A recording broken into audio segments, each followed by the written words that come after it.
Video will be a flip through or a walkthrough of my bullet journal from January 2018 until now. So we are currently in the middle of March and I've almost filled half of my bullet journal by now. So I wanted to do a quick walkthrough showing you what I've done so far, what my main mistakes were, and the lessons I'm going to take for the second half of my bullet journal and my second bullet journal of this year. So if you want to know more about this particular notebook, you can check out my bullet journal setup video that I've posted a few months ago. It will be linked in the description below, as well as in the upper right corner of your screen, so go check it out if you are curious about this notebook. So if you've seen that setup video by now, you know the first half of this bullet journal. It starts with a very simple yearly view of the 12 months of 2018. And then I have my table of contents that is really empty as of now, since I figured out by now that I really don't use numbered pages, and a table of contents I really prefer to mark my pages with tabs on the corners instead of having to flip through my index and trying to find whatever page I'm looking for. These pages are of a challenge that I've started with in 2018. It's Boho Berry's challenge. You can also check that out in the description box. And then I start with my monthly logs, January, February and March. I have colored dots marking different classes. So I know, for instance, that on these days I'm going to have common law contracts, and in the yellow dot represents comparative private law. So there's an arrow pointing for the next 3 days, so I know that I would have comparative private law from the 8th of January until the 10th. These all look very similar. And afterwards I have my monthly overview and tracker, where I have things like a wish list, this month in a nutshell, as well as my priorities for the year, my main to-dos for that month, and then a YouTube planning overview with my blog posts for that month, as well as video ideas, any sponsor information, as well as more individual projects and book club information. Then I have my first weekly overview, and in my weekly overviews the information really depends according to the week. So I always have a routine tracker that goes on a weekly basis, a happening this week section with the main events and places where I need to be in, and a to-do list for that particular week only. And normally my weekly overview only takes 1 page, and in the second page I do some more random stuff. For instance, in this page I had a second term overview with the name of my courses, my professors, the date for my final exams, as well as the type of evaluation.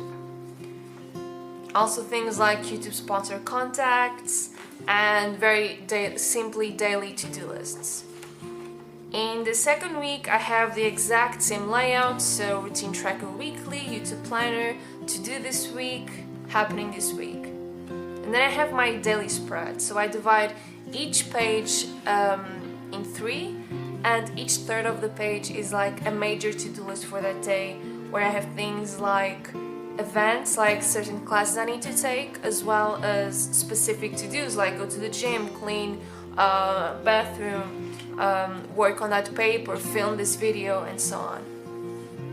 Usually, as I told you in my 5 habits that changed my life video, I block out Sundays in my planner. So for instance, you have 2 pages for 1 week and my page ends in Saturday, so I don't have anything planned for the Sunday. In this page I have a 12 books challenge that I found out in some type of blog posts, and these are like reading prompts where I try to figure out some books I want to read and fit them under these categories. Then I have another weekly view, same layout with my daily spreads. So this is a spreadsheet for a very intensive week of classes I had. I had 4 courses that week: the law of Brexit, comparative private law, environmental law, and tax law in an international context. And I had tons of readings to do, so I decided to do like a spreadsheet where I had all of my documents listed, and I would just mark them while I was reading them. Here I have a YouTube videos brainstorm page where I have topics I wanted to film for that particular week. And here's another weekly overview as I've shown you before. And this is a very simple page that I really like, which I've also talked about in my, I think it was my 10 organization tips, which is a habits and goals on a monthly overview. So I have 12 squares in this page, and each square represents a month of the year, where I have specific priorities for that month that I try to not repeat very often. Like for instance, in April I want to do like a restarting routine where I have a deep house clean, decluttering sessions, change around with my plans, try to reanalyze my year so far, plan for YouTube further down the line, as well as my business. For instance, in March I had like meditation as a new habit, start learning Japanese, wellness and health. So I try to divide each month by specific priorities I think I will get into for that month, and that really helps me understand that I have tons of time to do things that I want without feeling like I have to take on new habits each day, and I can actually divide them by month. This is another daily planner, as I've shown you. This was a preparation for my tax law exam spreadsheet, also all the PowerPoints, all the documents, all the case law I needed to read. And I'm actually using this so far, so I need to mark this page ASAP. This is my first page for February, so this is how I mark different months. I just have this empty page, then I mark here a monthly overview. This is a sticker from, I don't remember where this is from. I remember I saw it on Instagram, but it was very cheap. It was like 2 years of monthly stickers for €2.50 or something. Then I have this color tab that represents the month of February. And here I start to change things a little bit. So here I have a monthly overview in list form, which I really enjoyed for this year, for this month. So it was like a very simple list of all the days of February, and then in front of the day I have my most relevant event or task for that particular day, so I could just grab this list and know if anything important was happening during that particular day. And then in this side of the page I have the same layout, to-do list for the month, this month's wish list, as well as a YouTube overview page. As another week begins, I have the exact same layout. I think it's a little bit simplified at this point. I was trying to make it even more minimal as I went along. Then this is a very random page. It's called this month's projects. I have 2 papers planned out, actually 3 papers for my comparative corporate law class, my comparative private law, and the law of Brexit class. And this is when I was starting to do a more vertical layout type of planning, because in February, in the beginning of March, I had really packed days with tons of classes, so it was really important for me to understand which were the particular blocks of time each day I had to schedule any events or any tasks I had to do, so I decided that a vertical layout would work best for me. So it's the exact same thing, 6 days, no Sunday whatsoever, my main tasks, main events, and so on. And this went on for 3 or 4 or 5 weeks, I guess. And I've changed it a little bit as I was experimenting with different layouts. Here's another weekly overview, exact same thing as you can see. These are a very special couple of pages that I've marked with this Erin Condren sticker. These are actually my main goals for 2018. And I want to show you this because this year I decided to have only 5 main goals or resolutions, and I decided to divide them between tangible goals and non-tangible goals. So for my tangible goals, I really wanted to buy a piano this year and improve my musical skills, schedule a trip to London and Scotland, as well as create a company for my YouTube channel. And for my non-tangible goals, I wanted to detoxify my life and my body. You can find more about this in tons of lifestyle YouTube channels.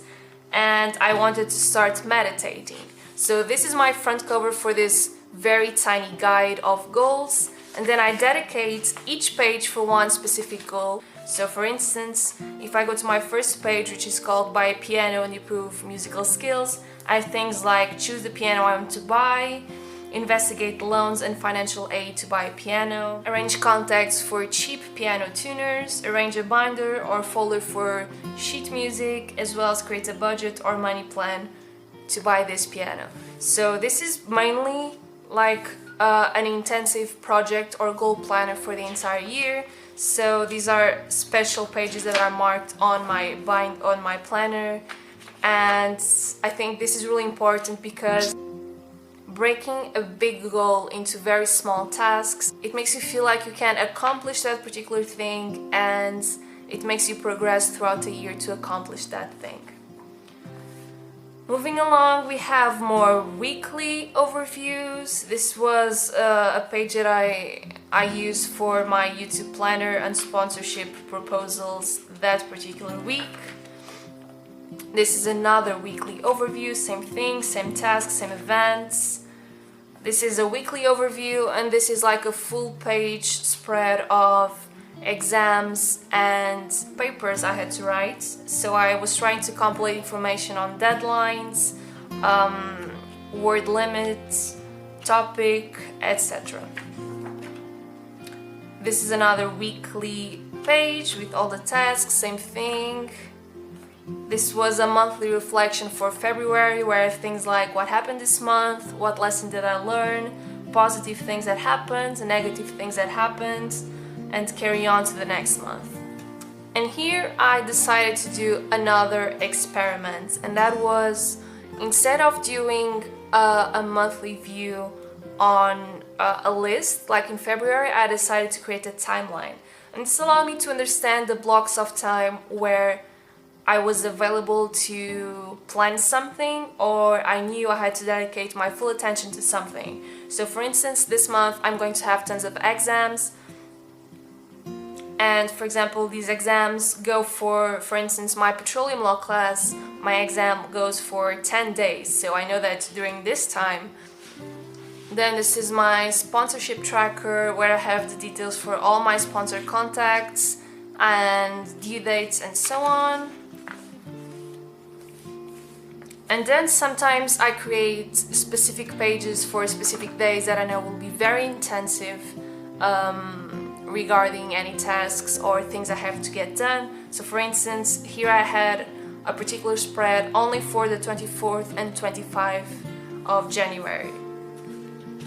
This is another weekly overview, and then more of that kind of vertical spread with all the classes I had to take for that week, marked on a color-coded basis. Another weekly spread.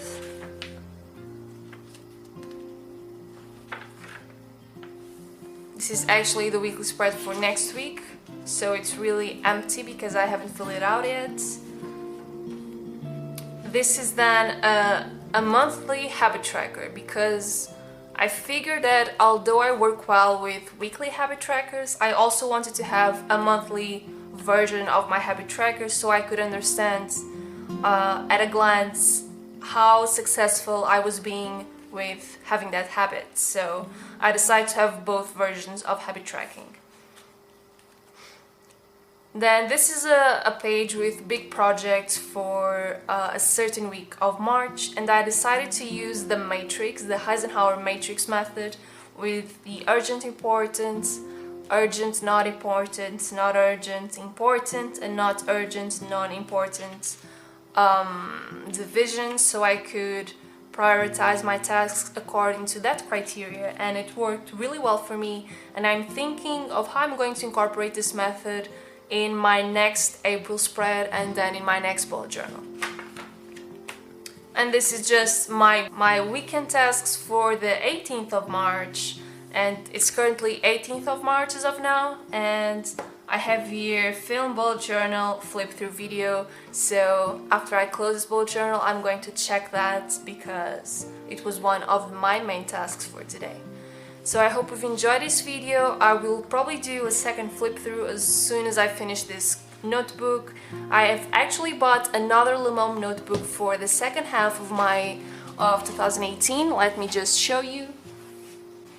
So this is also a Le Monde notebook. The only difference between these both notebooks is that this one is black and the cover resembles like a faux leather material instead of this like more plasticky feeling, and the stitching is also in black instead of white. I actually like that detail about this one, and I don't have it in the second notebook, but I think I would rather have a black notebook that goes well with all of my stuff instead of this caramel colored notebook. So if you want to check out this notebook, it's available on Amazon. I'll put the link in the description box down below. Most of the times I find it on Amazon, it's on sale. I bought this one for like, I think it was 9 euros or 10 euros, it was something like that. It was really cheap in comparison with Moleskine and Leuchtturm notebooks. So I invite you to go to the description box and check this out. It's the best bullet journal I ever had, and I don't think I'm going back to more mainstream brands like Moleskine or Leuchtturm whatsoever. I hope you've enjoyed this video, and I will see you next week. Bye!